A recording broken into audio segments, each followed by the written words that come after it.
The wedding dress hung in the corner of the covered wagon like a ghost, white lace turned dusty from 3 weeks of travel, and Florence Rutherford couldn't stop pulling at her hair until her scalp burned and ached.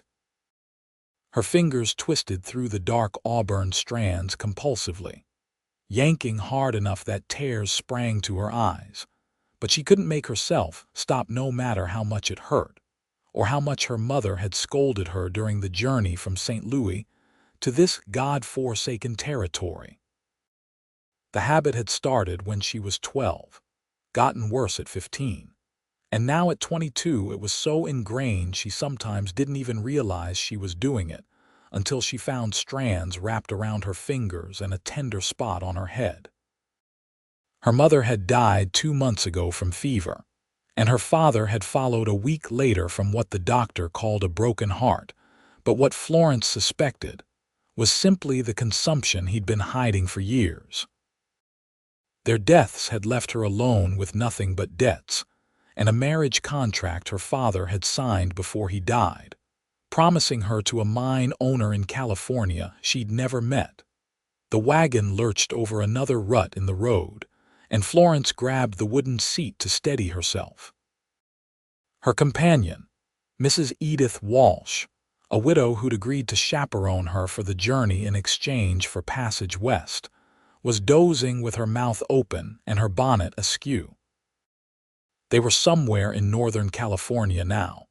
The wagon master had said that morning, maybe 2 days from the mining town where Florence's intended husband waited.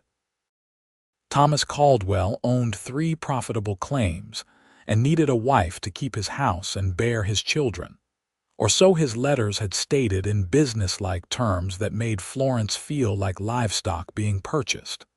But she had no choice. Without family or funds, without prospects or property, she either married Thomas Caldwell or ended up in a workhouse or worse.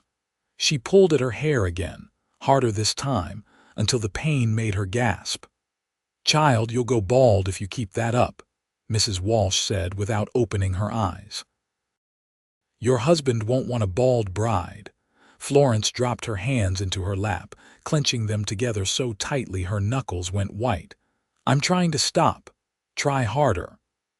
Mrs. Walsh opened one eye and fixed Florence with a stern look.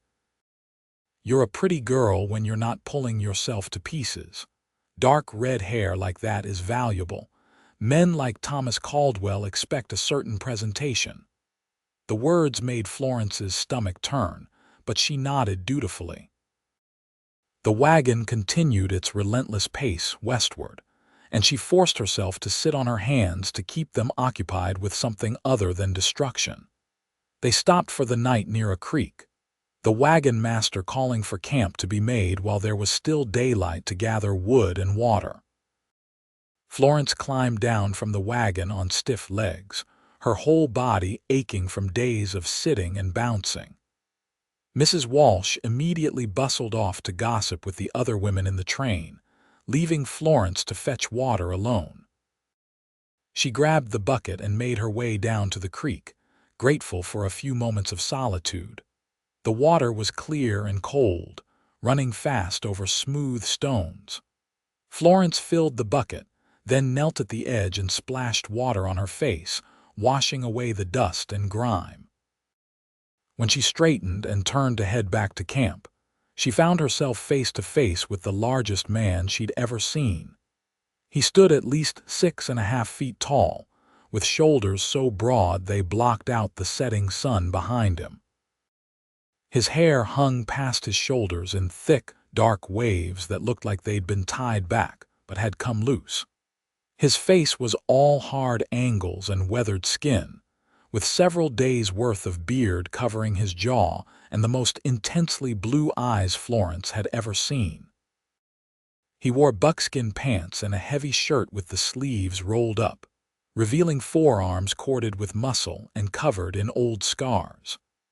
A knife hung from his belt, along with various other tools and supplies, and he carried a rifle in one hand as casually as Florence might carry a parasol. "Didn't mean to startle you," he said, his voice a deep rumble that seemed to come from somewhere in his chest. "Saw you head down here alone. Not safe to wander off from a wagon train without letting someone know." Florence's heart hammered against her ribs, but she forced herself to stand straight and meet his eyes. "I can take care of myself." Something that might have been amusement flickered across his face. "I'm sure you can, miss. But there's bears in these parts and worse things than bears." Just offering an escort back to camp. He moved past her to the creek, kneeling to fill his own water skin with practiced efficiency. Now that Florence's initial shock had passed, she noticed other details. His clothes were well made but worn, clearly used hard and often. He moved with the easy confidence of someone completely comfortable in the wilderness. And there was something gentle in the way he handled things despite his obvious strength. A careful deliberation that made her think of her father's old hunting dog, massive and powerful but unfailingly sweet-natured. "Are you with the wagon train?" Florence asked, surprising herself with the question. "Following it," he said, straightening to his full height again. "Name's Rowan Zimmerman. I trap and hunt in these mountains, trade with settlements when I come across them. Your wagon master hired me 3 days ago to scout ahead and supplement the food supplies." He gestured to a string of rabbits hanging from his belt that Florence hadn't noticed before. "Been tracking your train for a few miles before that, making sure you folks weren't headed into trouble." "What kind of trouble?" "The kind that comes in all varieties out here. Bad weather, bad terrain, bad men." Rowan shifted the rifle to his other hand. "You traveling with family, with a chaperone? Mrs. Walsh?" Florence picked up her water bucket, acutely aware of how disheveled she must look with her dusty dress and wind-blown hair. "We're going to meet my intended husband. He owns mining claims further west." Rowan's expression didn't change, but something in his eyes did. "Mining town." "You're headed for the camps near Placerville?" "No, a smaller settlement, Grizzly Flats, I think it's called." This time Rowan's reaction was unmistakable. His jaw tightened and his eyes went hard. "That's rough country. Rougher than most places, not many women there." "Well, there will be one more soon enough." Florence started walking back toward camp, and Rowan fell into step beside her, matching his long stride to her shorter one with ease. "I don't have much choice in the matter. My parents are both dead and I have nothing. Mr. Caldwell is giving me security and a home." "Thomas Caldwell?" Florence stopped walking and looked up at Rowan sharply. "You know him?" "Know of him. He's got a reputation in these parts." Rowan's voice was carefully neutral, but Florence heard the disapproval underneath. "He's older than you, I'd wager, and he's been through 2 wives already." The words hit Florence like a physical blow. 2 wives. He never mentioned being married before. Probably figured it didn't matter. First wife died in childbirth about 6 years back. Second one lasted less than a year. Fever took her, or that's what Caldwell said. Rowan looked down at Florence with something like sympathy in those blue eyes. "I'm not saying he killed her or anything like that. But Grizzly Flats is a hard place to live, especially for a woman, and Caldwell's a hard man. Drinks heavy, works his claims from dawn to dusk, expects his household to run like his mining operation."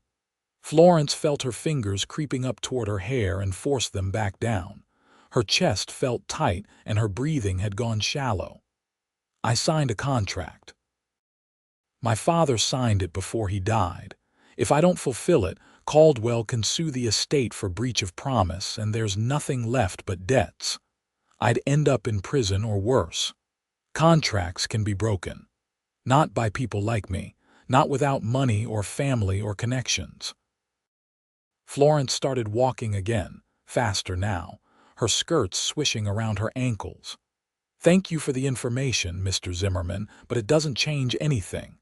I'll be Mrs. Thomas Caldwell by the end of the week whether I like it or not." They reached the edge of camp in silence. Rowan deposited his rabbits with the cook, a grizzled old man who greeted him by name and immediately started discussing the best way to prepare them. Florence returned to her wagon and found Mrs. Walsh waiting with crossed arms and a disapproving expression. "Who was that man you were talking to?" "One of the scouts, Mr. Zimmerman." Florence set down the water bucket and immediately reached for her hair, catching herself at the last second and clenching her fist instead. "He escorted me back from the creek." "He's too old for you anyway, and from the look of him he doesn't have 2 pennies to rub together. Best keep your distance. You're spoken for, and you need to maintain your reputation." Mrs. Walsh bustled around, preparing their evening meal with quick, efficient movements. "Only 2 more days until we reach Grizzly Flats. Then you'll be settled and respectable."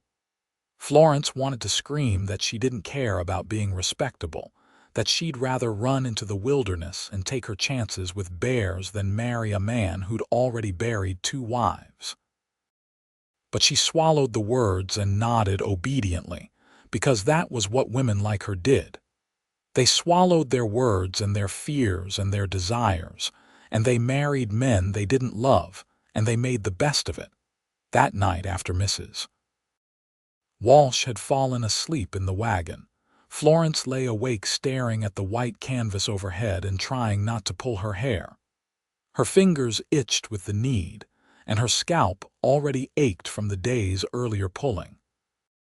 She could feel the anxiety building in her chest like a physical pressure, making it hard to breathe. What would Thomas Caldwell be like? Would he be kind or cruel? Would he notice her nervous habit and punish her for it, or would he simply not care enough to notice? And what had happened to those first 2 wives really? Had they simply been unlucky, or was there something more sinister in their deaths? She must have eventually dozed off, because she woke to the sound of shouting and gunfire. Florence sat up so fast she cracked her head on one of the wagon ribs. Outside, chaos had erupted. Men were yelling, women were screaming, and horses were whinnying in panic. Mrs. Walsh was already awake, clutching Florence's arm with claw-like fingers. "Stay down," the older woman hissed. "Bandits, most like, or Indians." But Florence couldn't stay down. She crept to the front of the wagon and peered out through a gap in the canvas. In the pre-dawn darkness, illuminated by the dying campfires, she could see figures moving between the wagons. They wore rough clothes and bandanas over their faces, and they were systematically looting the camp while the wagon master and the other men tried to mount a defense. Shots rang out, muzzle flashes bright in the gloom. Someone screamed, a high, terrible sound that cut off abruptly. Then Florence saw Rowan Zimmerman, and she understood what real danger looked like when it found its match. He moved through the camp like a force of nature, his rifle firing with deadly accuracy. One bandit went down, then another.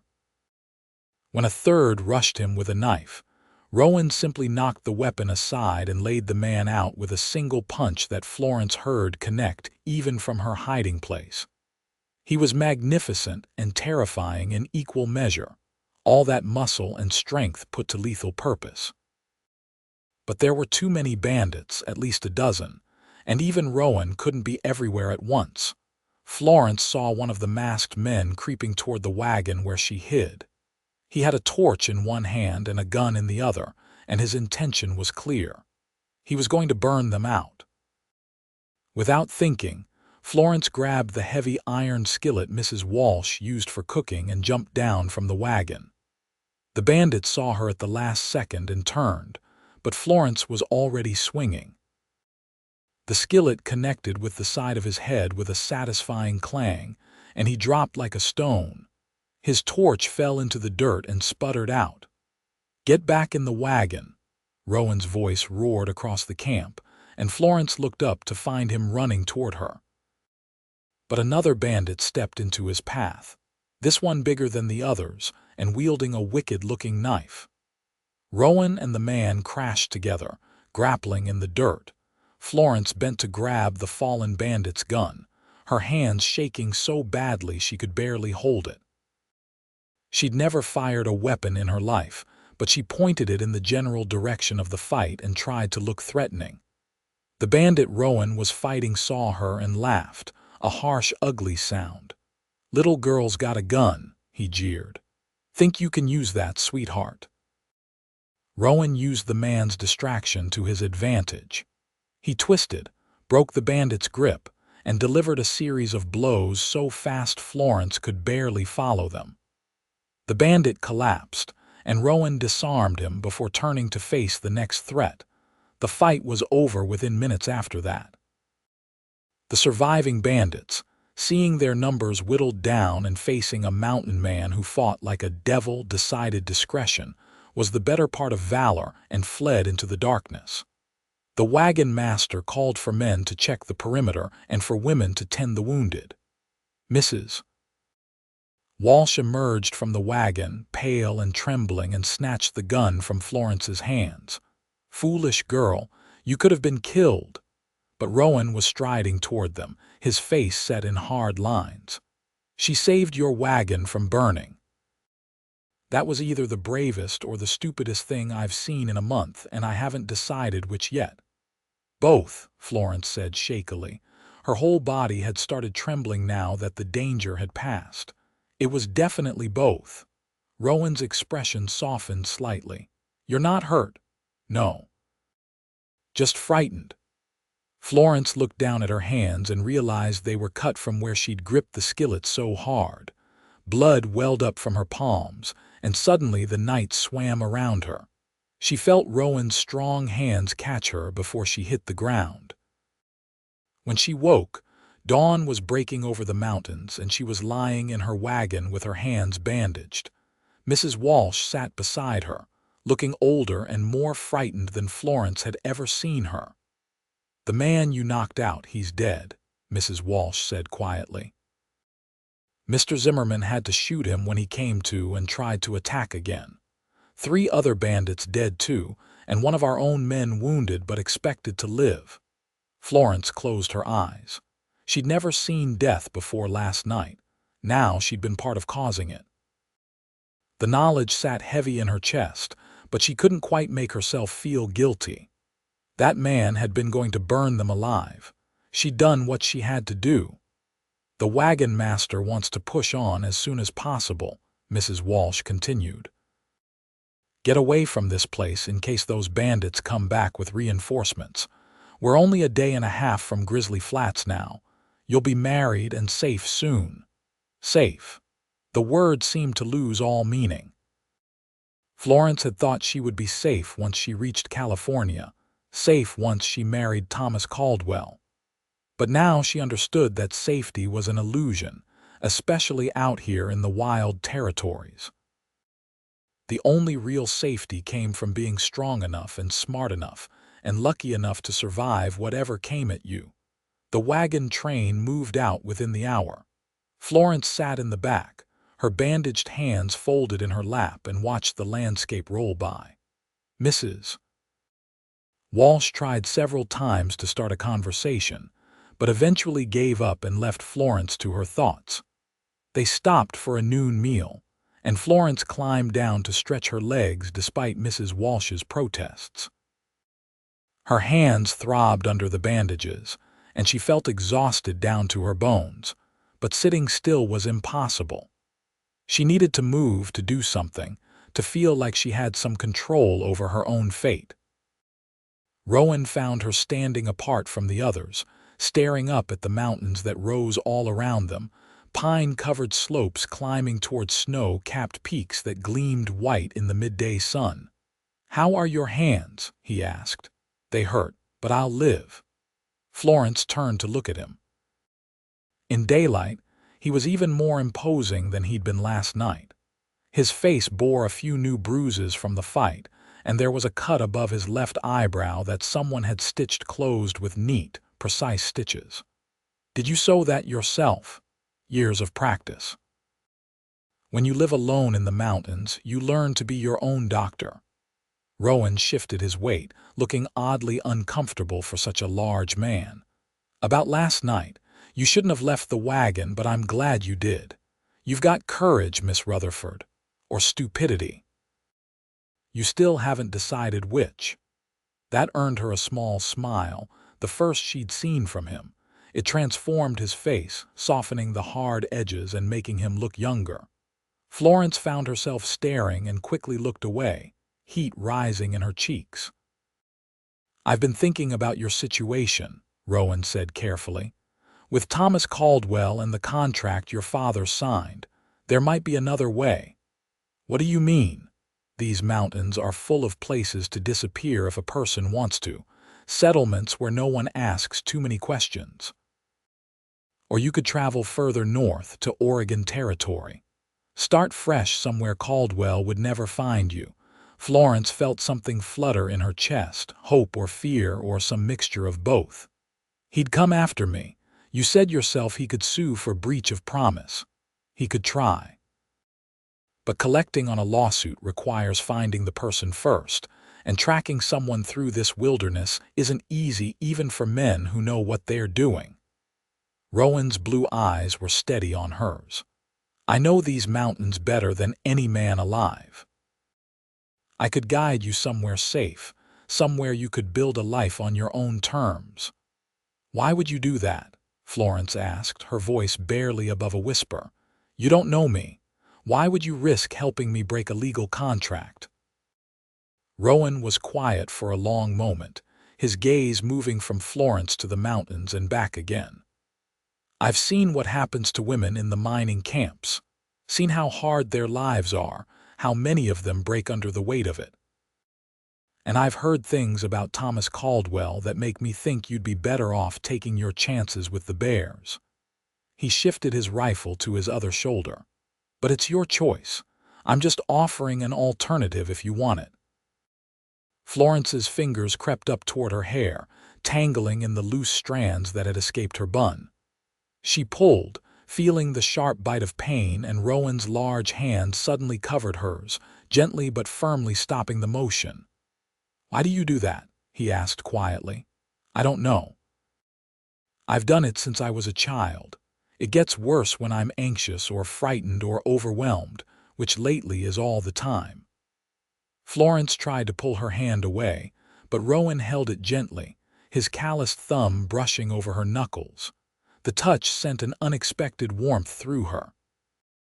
"I know it's terrible. I know it makes me look mad, but I can't seem to stop." "Doesn't make you look mad. Makes you look like someone who's carrying more weight than one person should have to carry." Rowan released her hand slowly, and Florence immediately missed the warmth of his touch. "You should think about what I said. We'll reach Grizzly Flats tomorrow afternoon. If you want to take a different path, you need to decide before then." He walked away before Florence could respond, leaving her standing alone with her thoughts spinning like leaves in a whirlwind. Could she really do it? Could she break her father's promise, violate the contract, and disappear into the wilderness with a man she barely knew? It was madness. It was dangerous and reckless and possibly illegal. Her father would have been horrified. Mrs. Walsh would call her a fallen woman. Society would brand her as damaged goods, unmarriageable and ruined. But society was what had put her in this position in the first place, Florence thought with sudden bitterness. Society had told her she needed a husband to have value, that she couldn't own property or make contracts or control her own life.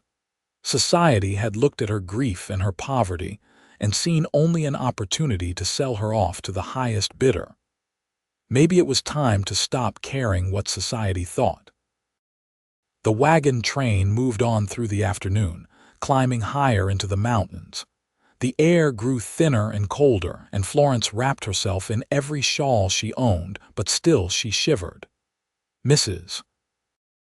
Walsh dozed again, and Florence was left alone with her thoughts and the rhythmic creaking of the wagon wheels.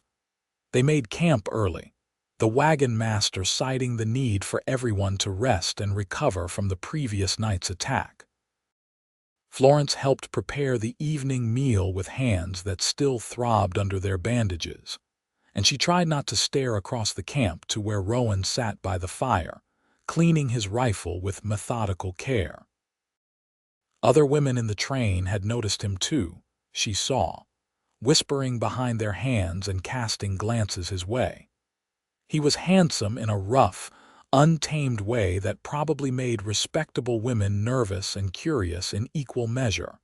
After supper, Mrs. Walsh settled into the wagon for the night, but Florence lingered by the fire, unable to face the thought of lying awake in the darkness. One of the other women, a young mother traveling with her husband and 3 small children, sat down beside Florence with a tired smile. "Your first time out west?" she asked. "Yes. You, 3rd trip. We've moved around chasing better prospects." The woman, who'd introduced herself as Sarah, gestured to her sleeping children bundled in blankets nearby. "It's hard raising little ones out here. But it's honest work and the land is beautiful. Are you meeting family in California, a husband? I'm to be married when we reach Grizzly Flats." Sarah's expression shifted, sympathy replacing the friendliness. "Grizzly Flats, that's rough country. You'll need to be strong." "Everyone keeps saying that." Florence felt her fingers creeping toward her hair again and clasped her hands together tightly. "About the place, about my intended husband, it makes me wonder if I'm making a terrible mistake." "Are you?" Sarah asked gently. "Or is someone else making it for you?" The question cut right to the heart of things. Florence blinked back sudden tears. "My father made it for me before he died, but I'm the one who'll have to live with it." "Then maybe you shouldn't." Sarah reached over and squeezed Florence's hand briefly. "We women don't get a lot of choices in this life. But sometimes we get 1 or 2 important ones, and we have to be brave enough to make them. Whatever you decide, I hope it brings you happiness." She stood and went to check on her children, leaving Florence alone by the fire. The flames danced and crackled, sending up showers of sparks that disappeared into the night sky. Florence watched them and thought about choices, about bravery, about what it meant to live a life you could be proud of. Rowan appeared out of the darkness like a ghost, moving so quietly that Florence startled when he sat down on the log beside her. "Didn't mean to frighten you," he said. "Just finished checking the perimeter. Should be a quiet night." "Good. I don't think I could handle another attack." Florence shifted to face him, studying his profile in the firelight. He had a strong nose, a firm jaw, and those incredibly blue eyes that seemed to see right through her. "Can I ask you something personal?" "You can ask. Can't promise I'll answer." "Why do you live alone in the mountains?" "Surely it's a hard life, dangerous and lonely." Rowan was quiet for so long that Florence thought he wasn't going to answer. Then he spoke, his voice low and thoughtful. "I was married once, long time ago, back in Missouri before I came west. Her name was Catherine, and she was the prettiest thing I'd ever seen. We had a small farm, were planning to have children, build a life together. Then fever swept through our county. Killed half the town, including my Catherine. I buried her on a Tuesday morning, and by that evening I'd sold the farm to the first person who made an offer. Came west and just kept going until I ran out of civilization. Been in these mountains ever since." "I'm sorry," Florence said softly. "How long ago was this?" 8 years. I was 23 when she died. Felt like the end of the world at the time." Rowan picked up a stick and poked at the fire, sending up a fresh shower of sparks. "Took me a long time to understand that life keeps going whether you want it to or not. And that there's a difference between being alone and being lonely. I'm alone by choice now. Don't know that I'm lonely anymore. Don't you ever want companionship? Someone to talk to share your life with?" Rowan turned to look at her fully, and the intensity in his eyes made Florence's breath catch. "Lately, I've been thinking I might. Met someone who makes me remember what it was like to want more than just surviving. The air between them felt charged, electric with possibility and danger. Florence knew she should stand up, walk away, return to the wagon and Mrs. Walsh and the safety of her prescribed future. Instead, she stayed exactly where she was, holding Rowan's gaze and feeling something shift deep in her chest. "I've decided," she heard herself say. "I want to take the alternative path. I want you to help me disappear." "Are you sure?" "Once you make this choice, there's no going back. Caldwell will be angry, might even send men looking for you, and you'll be branded a runaway bride, a woman who broke her word. That's not a light thing." "I know. But the alternative is marrying a man I've never met, a man who's already buried 2 wives and living in a mining camp where women are scarce and life is hard. At least if I run, I have a chance at something better. And if I fail, if it all goes wrong, at least it will have been my choice." Florence felt tears prickling at her eyes but blinked them back. "I'm tired of having my life decided for me by men who don't care what I want. My father, Thomas Caldwell, the lawyers who handled the contracts, none of them asked me what I wanted. You're the first person who's offered me a real choice." Rowan nodded slowly. "All right then. Here's what we'll do. Tomorrow the wagon train will reach Grizzly Flats in the afternoon. I'll scout ahead in the morning like usual, but I won't come back. You'll need to slip away from the camp before you reach town, somewhere Mrs. Walsh and the others won't notice until it's too late. There's a spot about 5 miles before Grizzly Flats where the trail crosses a river. When the wagons stop there to water the horses and fill barrels, you make an excuse to walk into the trees. Follow the river upstream for half a mile, and I'll be waiting with supplies and a horse for you. What about my things? My clothes, my belongings? Leave them. They'll only slow us down, and besides, anything you take will be evidence that you planned this. Better to make it look like you wandered off and got lost." Rowan's expression was serious. "I'm not going to lie to you, Florence. This won't be easy. We'll have to travel fast and hard for several days to get enough distance that tracking us won't be worth Caldwell's time and money. The riding will be rough, the sleeping on the ground rougher, but I'll keep you safe, and I'll get you somewhere you can start over." Florence took a deep breath, then nodded. "I trust you." "I hope that trust isn't misplaced." Rowan stood, his tall frame unfolding like a tree growing. "Get some sleep. You'll need your strength tomorrow." He melted back into the darkness, and Florence sat by the fire alone for a few more minutes, watching the flames die down to embers. Then she returned to the wagon and climbed inside as quietly as possible. Mrs. Walsh snored softly in her sleep, undisturbed. Florence lay down on her bedroll and stared at the canvas overhead, her heart pounding with fear and excitement in equal measure. Tomorrow she would run. Tomorrow she would choose herself over duty, freedom over security, possibility over certainty. It terrified her and thrilled her, and for the first time in months she felt truly alive. She didn't sleep much that night. Every time she closed her eyes, she saw Rowan's face in the firelight, heard his deep voice offering her a choice, felt his gentle hand stopping her from pulling her hair. That last memory made her smile in the darkness. He'd touched her like she was something precious but fragile, like he wanted to protect her from everything including herself. When dawn broke, Florence was already awake. She dressed carefully in her sturdiest dress and boots, then helped Mrs. Walsh with breakfast while her mind raced through the plan. 5 miles before Grizzly Flats at the river crossing. Walk into the trees, follow the water upstream for half a mile. Rowan would be waiting. Simple enough, except for the part where she was abandoning everything she'd ever known and running off with a mountain man into the wilderness. The wagon train broke camp and moved out, and Florence felt every revolution of the wheels bringing her closer to her decision point. Mrs. Walsh chattered on about the wedding that would take place as soon as they reached Grizzly Flats, about how Thomas Caldwell had arranged for a preacher to be present, about the fine house Florence would live in. Each word made Florence more certain she was making the right choice. Around midday, the terrain began to change.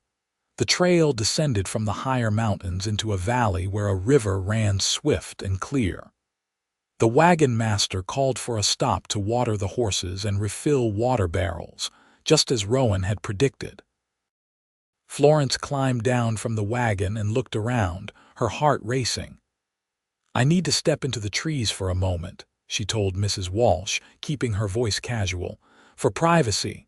Don't go far. We'll be moving on soon."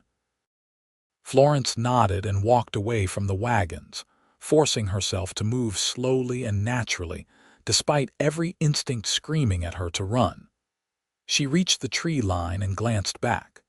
Mrs. Walsh was busy directing some men who were loading water barrels onto the wagon. No one was watching Florence. She turned and ran. The forest closed around her, thick with pine and fir. Florence followed the sound of the river, stumbling over roots and rocks in her haste. Her skirts caught on bushes and her bonnet flew off, but she didn't stop. "Half a mile," Rowan had said. Half a mile upstream. She found him waiting in a small clearing beside the river, exactly where he'd said he'd be. He stood beside two horses, both saddled and loaded with supplies. When he saw Florence crashing through the undergrowth, breathless and wild-eyed, his face broke into a relieved smile. "Thought for a minute you might have changed your mind," he said. "No, no changing my mind. I'm here, I'm ready, let's go before someone comes looking for me." Florence stumbled the last few feet into the clearing and Rowan caught her arm to steady her. "Easy, we've got a few minutes. They won't notice you're missing right away, and even when they do, they'll assume you just wandered a bit too far into the woods. By the time they realize you're really gone, we'll have miles on them." Rowan guided her to the smaller of the two horses, a sturdy bay mare with gentle eyes. "This is Sage. She's steady and calm, perfect for someone who's not used to riding. Can you mount by yourself?" Florence looked at the horse, then at the saddle, which seemed impossibly high. "I've never actually ridden a horse before. We always traveled by wagon." Something like dismay crossed Rowan's face, quickly hidden. "All right, we'll have to teach you as we go.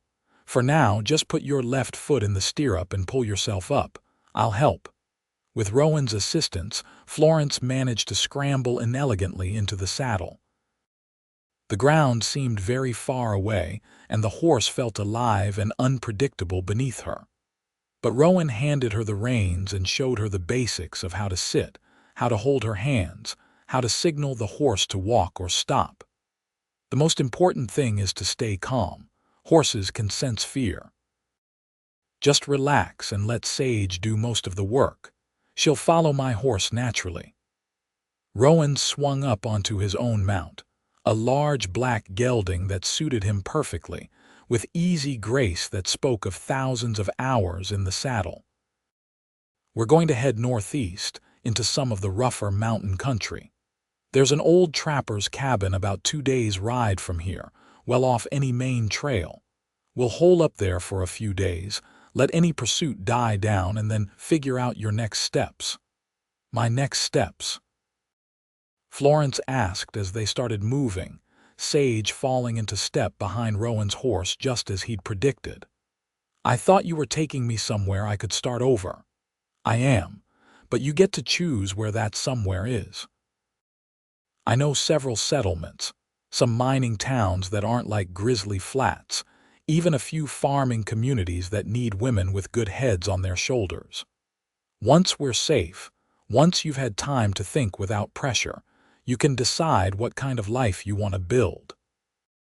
They rode in silence for a while, making their way through dense forest and up steep inclines that left Florence clinging to her saddle and praying she wouldn't fall.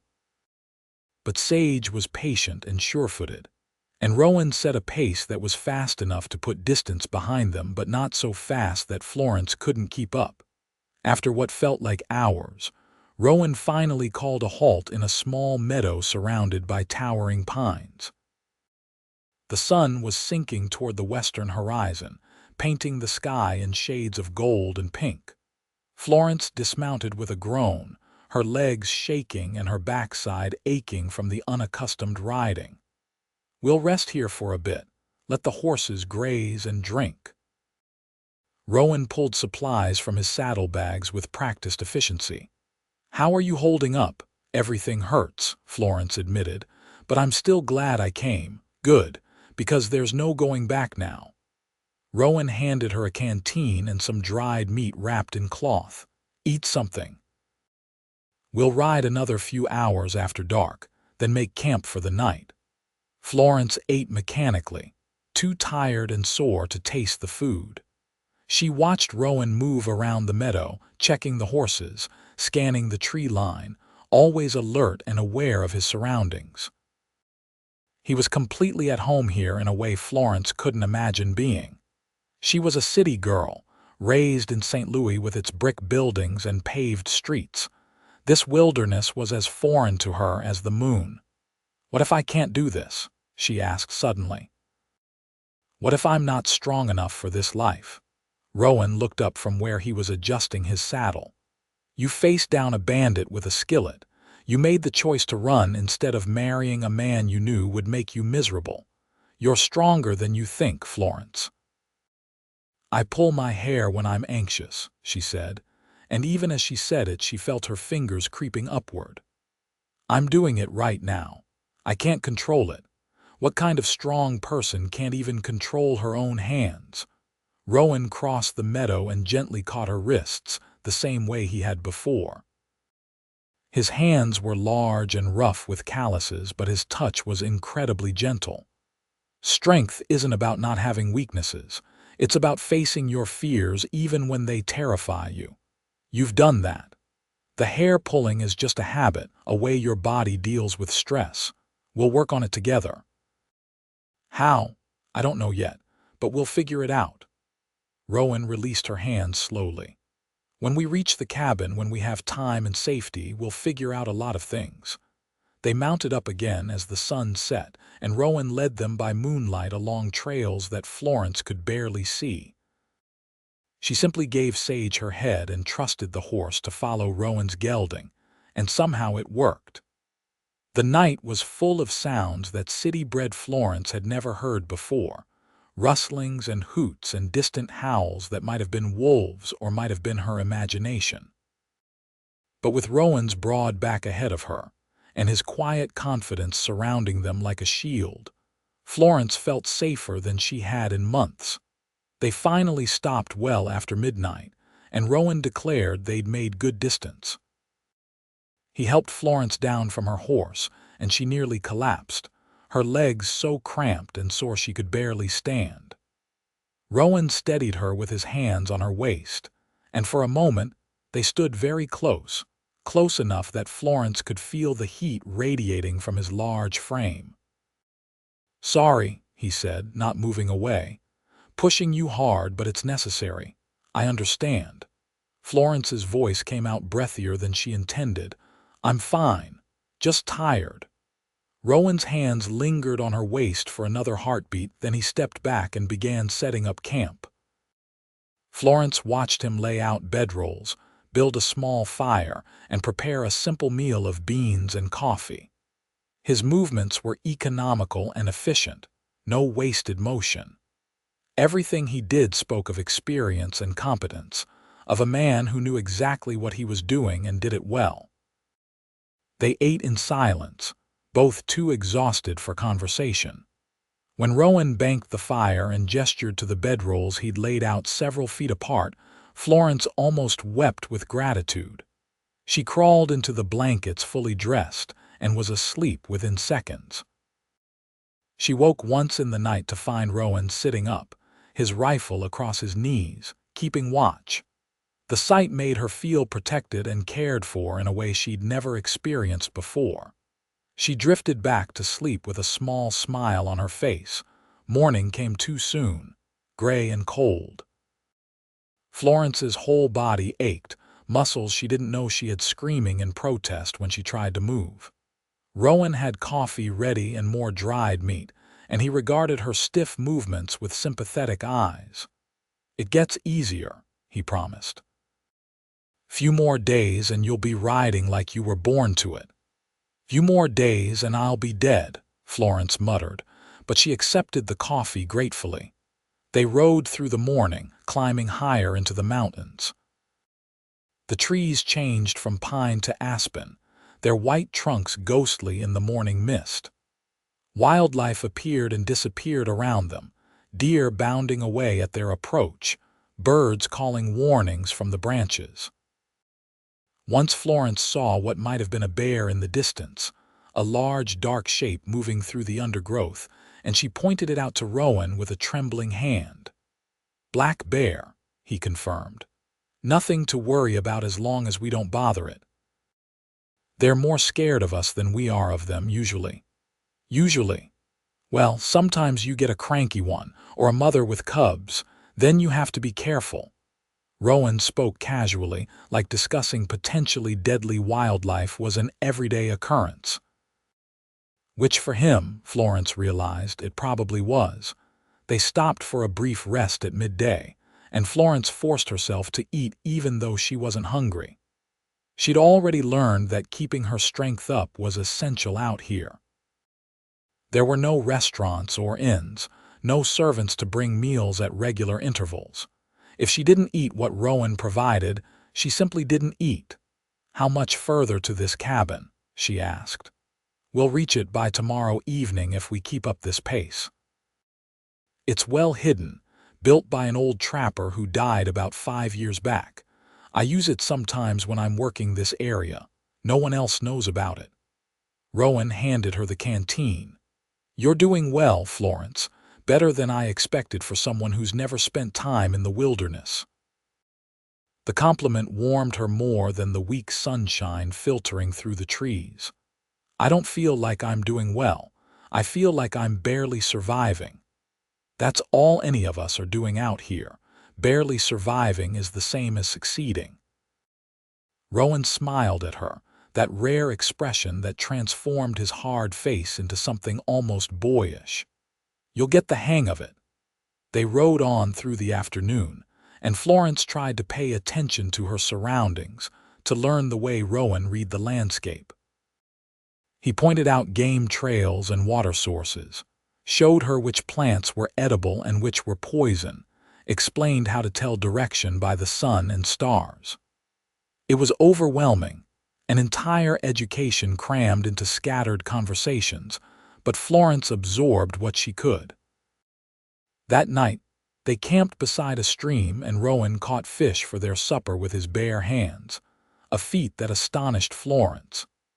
He laughed at her expression and showed her how it was done, wading into the cold water and waiting with impossible patience until a fish swam close enough to grab. "It's all about being still," he explained.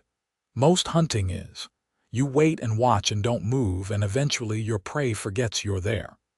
Florence tried it herself, standing in the icy water until her feet went numb, but the fish seemed to sense her presence and stayed away. Finally, Rowan took pity on her and caught enough for both of them. They cooked the fish over the fire, and Florence had to admit it was the best meal she'd tasted in weeks. After dinner, as they sat by the fire watching sparks drift up toward the star-filled sky, Florence found herself studying Rowan's profile again. He had a habit of staring into the flames, his expression distant, and she wondered what he was thinking. Did he regret helping her? Was he worried they'd be caught? Or was he simply comfortable with silence in a way Florence had never learned to be? "What are you thinking about?" she asked finally. Rowan blinked and turned to her. "Honestly, I was thinking about how different this feels with you here. I've spent so many nights alone by campfires over the years. It's strange having company. Good strange, but strange." Do you really think you could go back to being around people again? Living in a town or a settlement? I don't know. Maybe not full time. But I've been thinking lately that there's a middle ground between complete isolation and living in a city. Small communities, places where people know each other and help each other but still have space and privacy. That might suit me. Rowan paused, then added quietly, especially if I had the right reason to try it. The words hung in the air between them, weighted with meaning Florence wasn't sure how to interpret. Was he talking about her? About the possibility of something more than just rescuing a runaway bride? Rowan, she started, then stopped, unsure what she wanted to say. You should sleep, he said, standing abruptly. We've got another long day tomorrow. Florence wanted to protest, to pursue the conversation and see where it led, but exhaustion won out. She crawled into her bedroll and closed her eyes, and despite the hard ground and the strange sounds of the night forest, sleep claimed her quickly. The next day passed in a blur of riding and brief rests. Florence's body was slowly adapting to the demands being placed on it, the pain in her muscles fading to a dull ache she could mostly ignore. She found herself watching Rowan more than the trail, studying the way he moved with his horse like they were one creature, the way his eyes constantly scanned their surroundings, the way his hands rested easy on the reins with complete confidence. She'd never known a man like him. The men in her life before had been city dwellers, merchants and lawyers and bankers who wore fine clothes and sat behind desks. Her father had been kind but weak, unable to stand up to her mother or make hard decisions. The few suitors who'd shown interest before her family's financial collapse had been soft men, boys really, looking for wives who would ornament their parlors and host their dinner parties. Rowan was something else entirely. He was hard where they'd been soft, capable where they'd been useless, comfortable in his own skin in a way none of them had ever been. And beneath that rough exterior, Florence sensed a deep well of gentleness, a capacity for tenderness that he kept carefully guarded. As the sun began its descent toward evening, Rowan pointed ahead to a narrow trail leading up a steep slope. The cabin's just up there. Another half hour. Florence's heart lifted at the thought of stopping, of not having to ride anymore, at least for a while. They picked their way up the slope, the horses breathing hard, until suddenly they emerged into a small clearing. The cabin sat nestled against the hillside, built from rough-hewn logs with a stone chimney and a small covered porch. It was tiny, probably not more than one room, but to Florence it looked like paradise. Rowan dismounted and helped Florence down, his hands steady on her waist. She stumbled slightly, her legs stiff, and he held her until she regained her balance. Their faces were very close, and Florence found herself staring into those blue eyes, seeing warmth and concern and something else, something that made her breath catch. "Let me check inside. Make sure no animals have moved in," Rowan said, his voice rougher than usual. He released her and walked to the cabin, pushing open the door and disappearing inside. Florence stood in the clearing, suddenly alone with her thoughts. What was she doing? She'd run away from one man she didn't know, and now here she was in the wilderness with another man she barely knew. It was madness. It was dangerous. It was completely improper. If anyone found out, she'd be ruined beyond redemption. But even as those thoughts raced through her mind, Florence knew she didn't regret her choice. These past 2 days with Rowan had shown her a different kind of life, one where she made her own decisions and lived by her own strength. It was terrifying and exhilarating, and she felt more alive than she had in years. Rowan emerged from the cabin. All clear. A bit dusty, but it's dry and intact. I'll get a fire going and bring in the supplies. They worked together to settle in, Florence sweeping out the cabin while Rowan tended the horses and brought in saddlebags and bedrolls. The cabin was indeed tiny, just one room with a stone fireplace, a rough wooden table, and a built-in bunk against one wall. There was a single window with wooden shutters and not much else. "It's not fancy, but it's shelter," Rowan said, reading her expression. "And it's safe. We can stay here a few days, let you rest and recover before we decide where to go next." "Where will you sleep?" Florence asked, looking at the single bunk. "I've got a bedroll. I'll sleep on the floor or outside on the porch, weather permitting." Rowan began building a fire in the fireplace, his movements practiced and sure. "You take the bunk." Night fell quickly in the mountains, the temperature dropping with the sun. Rowan cooked another simple meal, this time something he called pemmican mixed with wild onions and herbs he'd gathered along the trail. It was surprisingly tasty, and Florence ate her entire portion without complaint. After dinner, they sat by the fire, both lost in their own thoughts.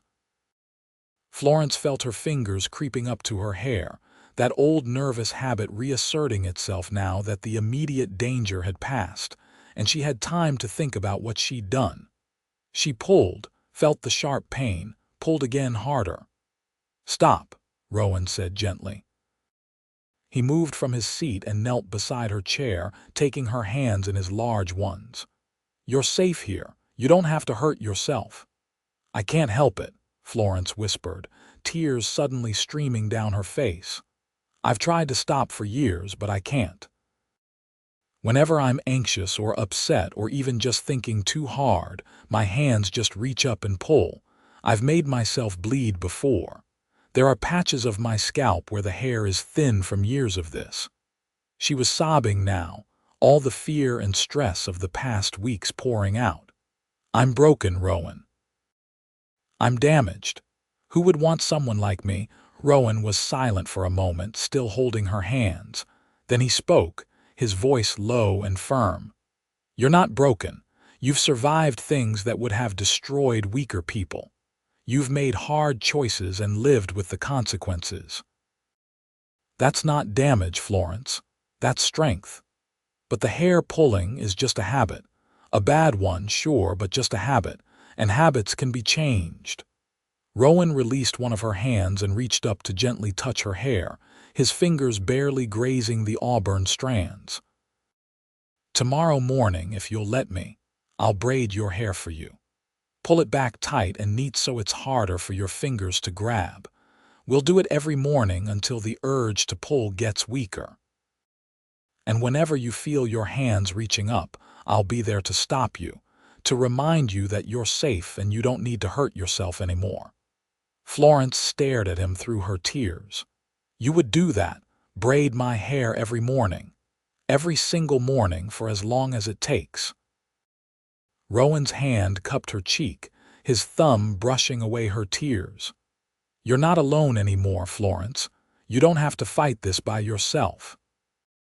Something broke open inside Florence's chest, a knot of fear and loneliness that had been there so long she'd forgotten what it felt like to be without it. She leaned forward and pressed her forehead against Rowan's, breathing in his scent of wood smoke and pine and something uniquely him. "Thank you," she whispered. They stayed like that for a long moment, foreheads touching, breathing in sync. Then Rowan pulled back gently and stood, offering her his hand. "You should sleep. Tomorrow we'll start working on new habits." Florence let him help her up and went to the bunk, crawling under the rough wool blanket. Rowan settled himself on his bedroll by the fire, his rifle within easy reach. Within minutes his breathing had evened out into sleep, but Florence lay awake a while longer, one hand touching her hair and thinking about Rowan's promise. Every single morning, he'd said, for as long as it takes, she fell asleep with a smile on her face. True to his word, Rowan woke her gently the next morning and asked her to sit by the fire. He positioned himself behind her and began running his fingers through her hair, working out the tangles with surprising gentleness for such a large man. "My mother had long hair," he said quietly as he worked. "She taught me to braid when I was just a boy, said every man should know how to be gentle with delicate things." Florence sat very still, hardly daring to breathe. Rowan's fingers in her hair felt intimate in a way she hadn't expected, each touch sending little shivers down her spine. He worked slowly and carefully, dividing her hair into sections and weaving them together with practiced ease. "There," he said finally. "How does that feel?" Florence reached back and felt the tight, neat braid running down her back. "It feels secure, like it would be hard to pull pieces out." "That's the idea. And if you feel the urge to pull, you'll have to work harder to do it, which might give you time to stop yourself." Rowan moved around to face her, studying his handiwork with a critical eye. "And it suits you, makes you look strong." Florence felt herself blushing under his regard. "Thank you." They fell into a routine over the next several days. Rowan would wake Florence in the morning and braid her hair with gentle, sure hands. Then they'd have breakfast, and Rowan would teach her skills she'd need to survive in the wilderness. How to shoot his rifle, which took days of practice before she could hit anything. How to start a fire without flint and steel, using friction and dry tinder. How to read the weather in the clouds and the behavior of animals.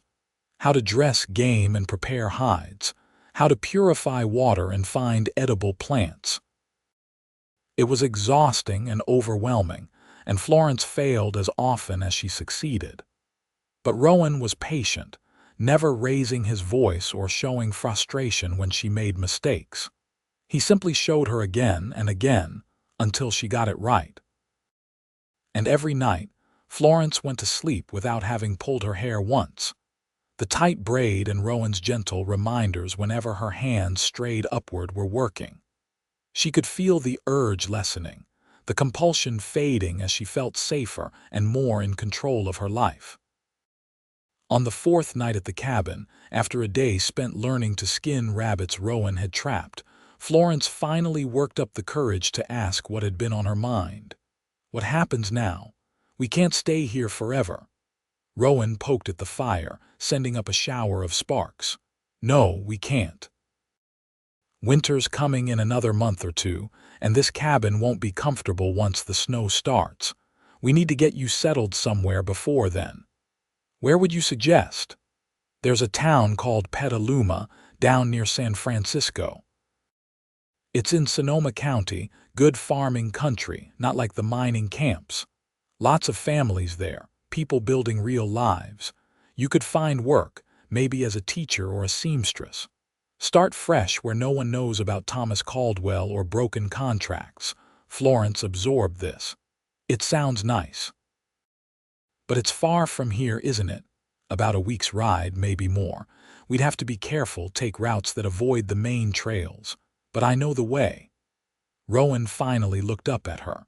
"Unless you'd rather go somewhere else. Oregon Territory is still an option, or further south to Los Angeles." "Your choice, Florence. That's the whole point of this." "What about you?" Florence asked, her heart suddenly pounding. "Would you stay in Petaluma, or would you come back to your mountains?" Rowan was quiet for so long that Florence thought he wasn't going to answer. When he finally spoke, his voice was low and careful.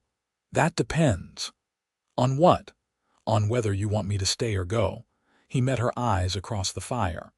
"These past few days with you have been the best I've had in 8 years, Florence. You make me remember what it's like to want a future instead of just an endless present. But I won't impose myself on your new life if you don't want me there. I'll get you settled in Petaluma or wherever you choose, make sure you're safe and have what you need, and then I'll do whatever you ask. Stay or go, whichever you prefer." Florence's breath caught in her throat. Was he saying what she thought he was saying? She stood and walked around the fire to stand in front of him, looking down at his upturned face. In the firelight he looked younger, more vulnerable, his usual confident mask slipped away. "I want you to stay," she said softly. "I want you in my future, Rowan, not just as a protector or a friend, but as whatever we might become to each other." Rowan stood slowly, unfolding to his full height, and suddenly Florence had to tilt her head back to maintain eye contact. He reached out and cupped her face with both hands, his calloused palms rough against her skin. "Florence, I'm not a civilized man. I've lived rough for years, don't have pretty manners or education. I can't give you the kind of life you might have had if circumstances were different. But I can promise you honesty and loyalty and protection. I can promise to braid your hair every morning and hold your hands when you're anxious and keep you safe from whatever the world throws at us. And I can promise that I'm falling in love with you, have been since I saw you standing by that creek with a water bucket and fire in your eyes." Tears spilled down Florence's cheeks, but for once they were happy tears. "I'm falling in love with you too. I didn't plan to, but I am. You've shown me what it means to be strong and free in myself. How could I not love that?" Rowan bent his head and kissed her, gentle at first and then deeper as Florence rose on her toes and wrapped her arms around his neck. He tasted like coffee and wood smoke, and his lips were surprisingly soft. The kiss went on and on. 8 years of loneliness for him, and 22 years of never being truly seen for her, all pouring into this one perfect moment. When they finally pulled apart, both breathing hard, Rowan rested his forehead against hers the way they'd done days ago. "We'll go to Petaluma together," he said. "Start a new life, both of us. I'll find work, maybe as a guide or a hunter, something that uses my skills. We'll build something real and lasting, Florence. A home, a family, a future, if you'll have me." "I'll have you," Florence whispered. "For however long you'll stay." "Forever, then. Forever it is." They spent one more night at the cabin, sleeping separately for propriety's sake despite everything that had been said. But in the morning, as Rowan braided Florence's hair with gentle, loving hands, they both knew things had changed irrevocably. They were no longer a mountain man and a runaway bride. They were something new, something neither of them had been before. They were partners, choosing each other freely and completely. The journey to Petaluma took 9 days of hard riding. They avoided main trails and settlements, taking circuitous routes through mountain passes and dense forests. Rowan kept them safe from both natural dangers and human ones, his skills and knowledge proving invaluable again and again. Florence's riding improved daily, and she felt herself growing stronger, more confident, more capable. They talked for hours as they rode, sharing stories from their pasts and dreams for their futures. Rowan told her about his childhood in Missouri, about his parents who died when he was 16, about Catherine and the fever that took her and the grief that drove him west. Florence told him about growing up in St. Louis, about her mother's social ambitions and her father's business failures, about the loneliness of being an only child in a house that was always full of tension. And slowly, mile by mile and story by story, they knitted their lives together into something new. They reached the outskirts of Petaluma on a clear autumn afternoon. The town sprawled across rolling hills, with neat houses and cultivated fields stretching as far as the eye could see. It was nothing like the rough mining camps Florence had feared, and nothing like the isolated mountains Rowan was used to. It was something in between, a compromise that might just work for both of them. They found a small church on the edge of town and approached the minister, a kindly older man named Reverend James, who listened to their carefully edited story without judgment. Rowan explained that they were travelers looking to settle in the area, that they planned to marry as soon as possible, and that they needed help finding accommodations and work. Florence added that she could teach reading and writing, and that she was willing to work hard at whatever task needed doing. Reverend James studied them both with shrewd but sympathetic eyes. "You two are running from something," he said finally. "I won't ask what. But if you're serious about starting fresh and building a life here, Petaluma is a good place for it. We value hard work and honesty, and we don't pry into pasts that people clearly want to leave behind." "We're very serious," Rowan said firmly. "I love this woman and intend to marry her and provide for her as best I can." "And I love him," Florence added. "We choose each other freely, with full knowledge of what we're doing." The Reverend nodded slowly. "All right then. I can marry you tomorrow if you get the necessary documents filed. As for work and housing, there's a widow named Mrs. Patterson who rents rooms in her boarding house.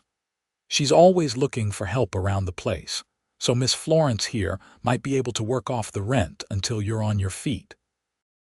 And Mr. Zimmerman, there's a man named Henry Chen who runs a trading post and hunting supply business.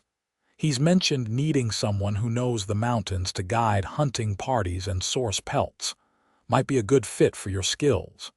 Everything fell into place with surprising ease. Mrs. Patterson, a bustling woman in her 50s, took one look at Florence and Rowan and seemed to understand the situation without needing explanations. She offered them a small room on the second floor of her boarding house, with Florence's help in the kitchen and with laundry counting toward the rent. Henry Chen, a Chinese immigrant who'd made good in California, hired Rowan on the spot after a single conversation about mountain trails and game migration patterns. The next afternoon, with Reverend James presiding and Mrs. Patterson and Henry Chen standing as witnesses, Florence Rutherford and Rowan Zimmerman were married in the small church at the edge of Petaluma. Florence wore the same dusty traveling dress she'd been wearing for days, and Rowan had cleaned up as best he could, but still looked like a mountain man in his buckskins. But when they spoke their vows, their voices were steady and sure, two people who knew exactly what they wanted and were willing to work for it. "I, Rowan, take you, Florence, to be my wife.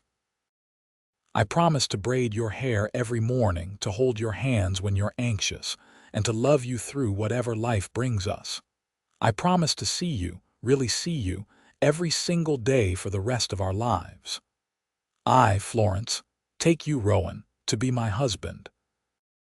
I promise to stand beside you, to learn and grow with you, and to love you with all my heart.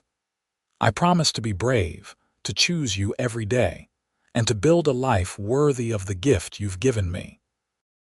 They sealed their promises with a kiss, and Reverend James pronounced them husband and wife with a warm smile. Mrs. Patterson cried happy tears and insisted on hosting a small wedding supper at the boarding house that evening. Henry Chen gave them a generous wedding gift of supplies and provisions, saying that anyone brave enough to start over deserved support. That night, alone together for the first time as husband and wife, Florence sat on the edge of the narrow bed in their rented room while Rowan carefully unbraided her hair. His fingers moved through the strands with the same gentleness he'd shown from the very beginning, working out the tangles and smoothing everything into place. "How does it feel?" he asked softly. "Being married, having a new name, starting over." "It feels right," Florence said honestly. "It feels like everything that happened before was leading me here to you, to this moment. Even the bad things, even the fear and the running and the pain. It all brought me to you." Rowan finished with her hair and moved to sit beside her, taking her hand in his much larger one. "I never thought I'd have this again. A wife, a home, a future that means something, but here we are." "Here we are," Florence echoed. She turned to face him fully, reaching up to touch his bearded jaw. "I love you, Rowan Zimmerman. Thank you for seeing me when I was invisible. Thank you for giving me a choice when I had none.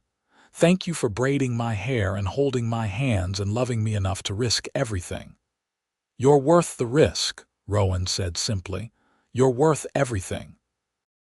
They came together then, husband and wife in truth as well as name, and Florence felt the last pieces of her old self fall away.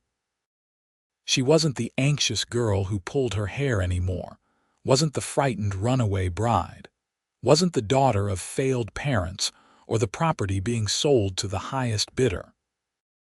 She was Florence Zimmerman, wife of a good man, resident of Petaluma, California, woman who'd chosen her own path and walked it bravely. The next morning, true to his promise, Rowan woke early and braided Florence's hair before they went down to breakfast. Mrs.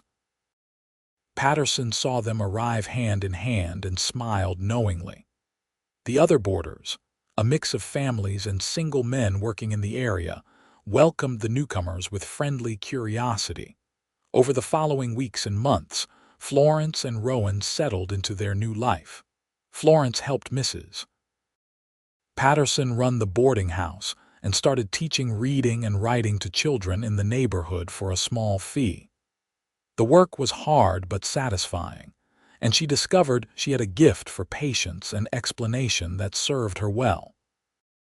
Rowan worked for Henry Chen, leading hunting expeditions into the nearby mountains and sourcing quality pelts for the trading post. The work kept him outdoors and active, using all his skills while still allowing him to come home to Florence every few weeks. And every single morning that they were together, Rowan braided Florence's hair. The ritual became sacred to both of them, a quiet time before the day began when they could simply be together. Sometimes they talked about their plans and dreams. Sometimes they sat in comfortable silence.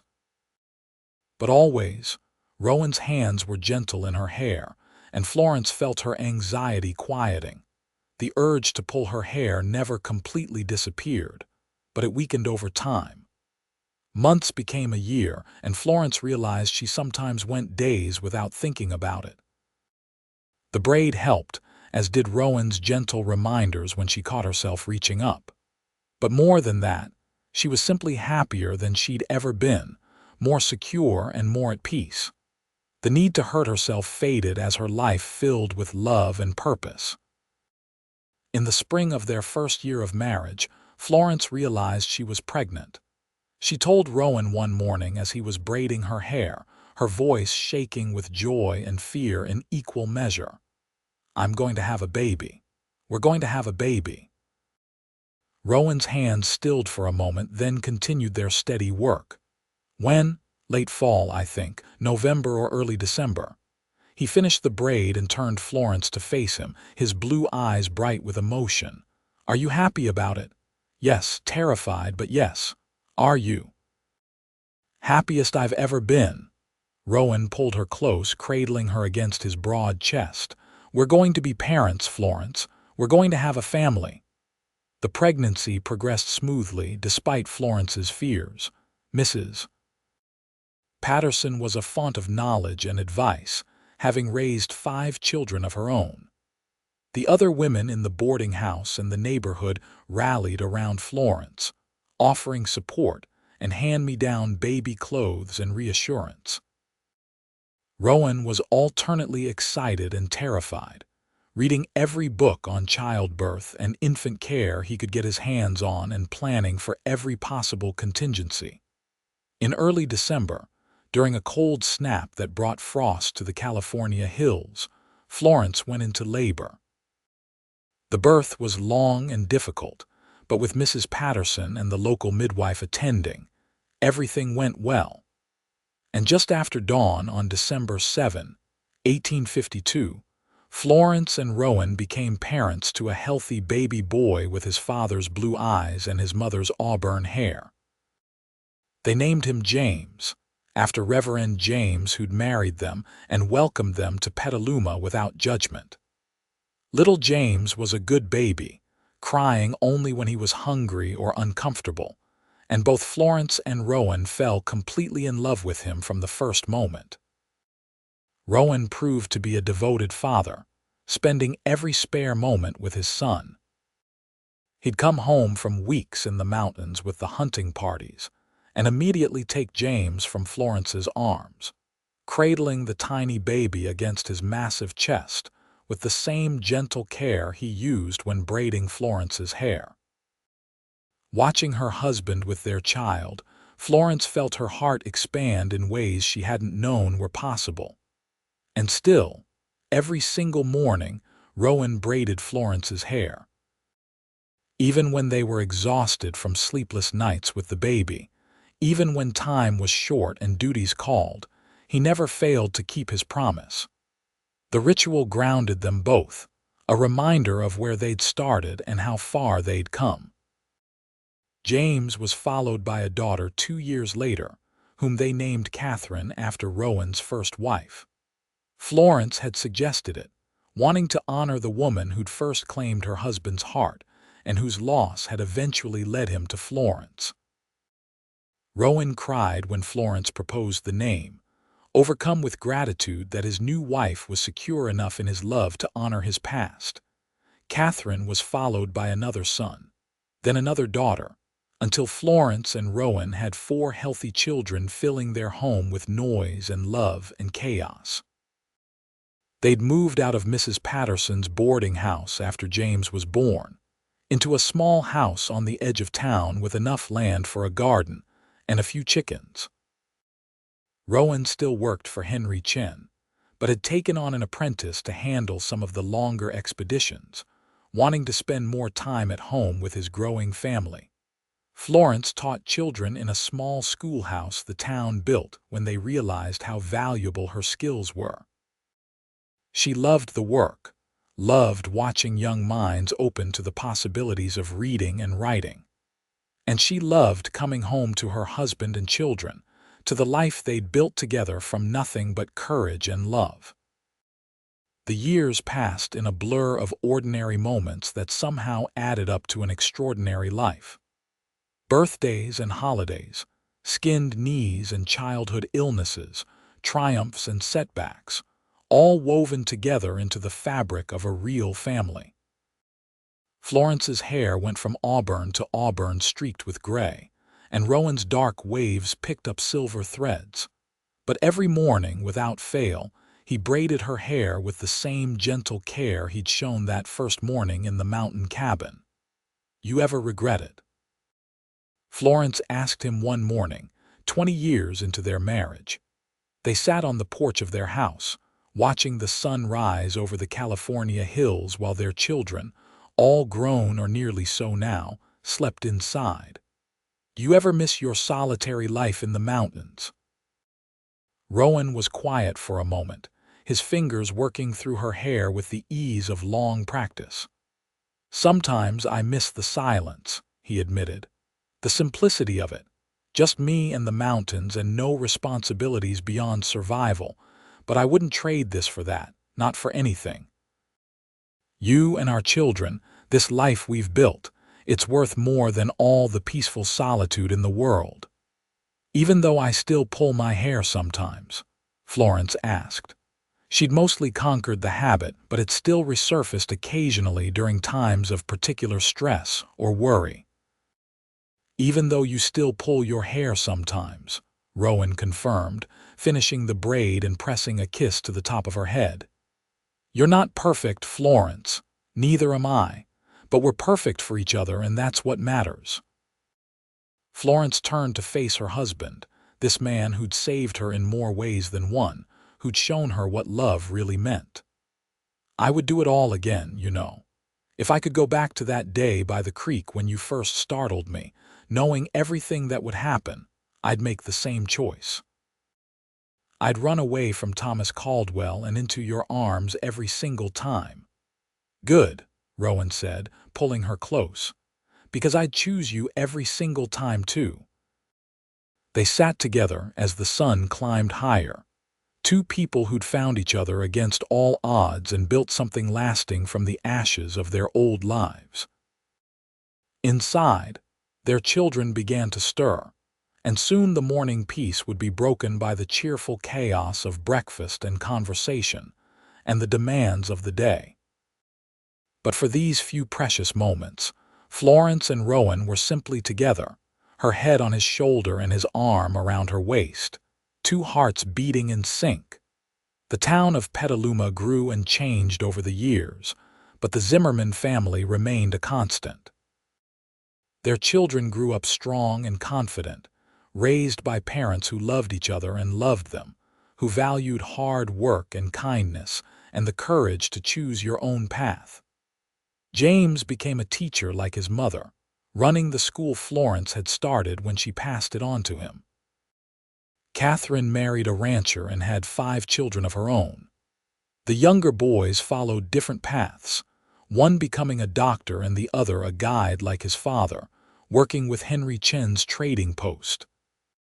Florence and Rowan watched their children build their own lives with pride and satisfaction, knowing they'd done well. They'd created a legacy not of wealth or fame, but of love and strength, and the courage to be true to yourself even when the world demanded otherwise. On the morning of their 30th wedding anniversary, Rowan braided Florence's hair one last time before they walked to the church where Reverend James, old and frail now but still sharp-minded, renewed their vows.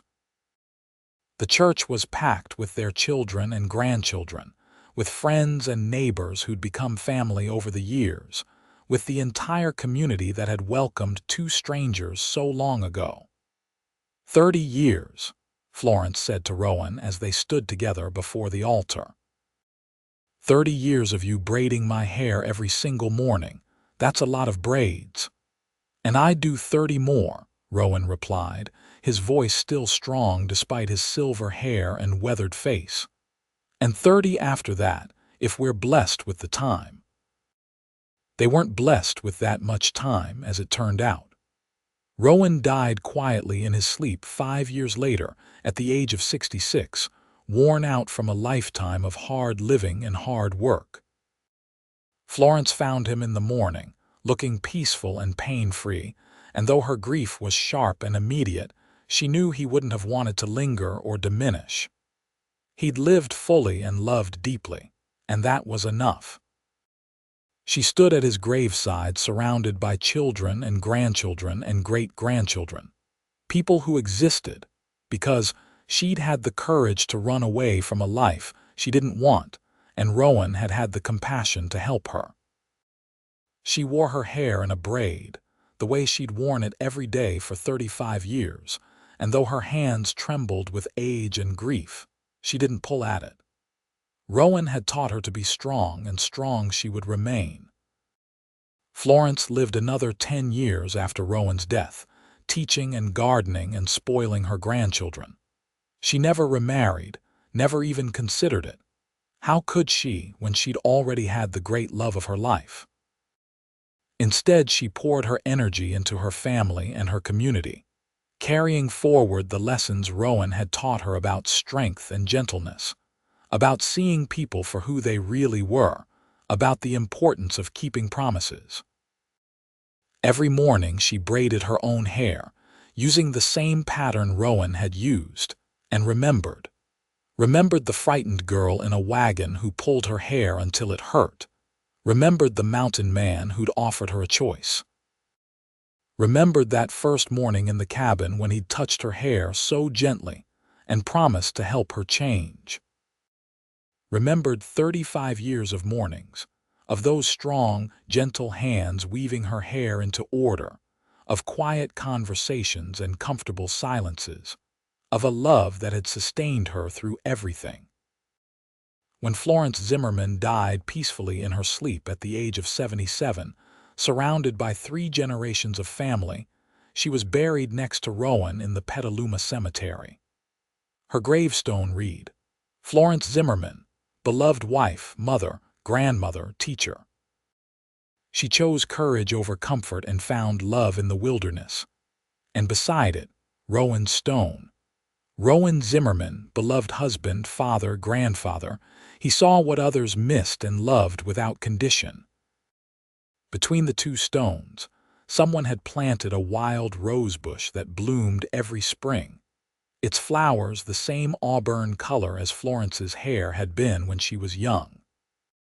And sometimes, when the wind blew just right, neighbors swore they could hear the echo of laughter, the murmur of gentle voices, the sound of two people who'd chosen each other freely and loved each other completely, still together even in the place beyond this world. Their children told the story often, the tale of how their parents met and fell in love, how their father had braided their mother's hair every single morning, how two broken people had found each other in the wilderness and built something beautiful from their brokenness. It became a family legend, passed down through generations. The bride who pulled her hair was anxious, and the mountain man who braided it gently every single morning after, and the love that grew between them that nothing could break, not distance or time or even death itself. And in Petaluma, California, where it all began, people still remember the Zimmermans with fondness and respect. The school Florence founded still stands, though it's been rebuilt and expanded many times. The trading post Henry Chen started, which Rowan worked for all those years, eventually became a historical landmark.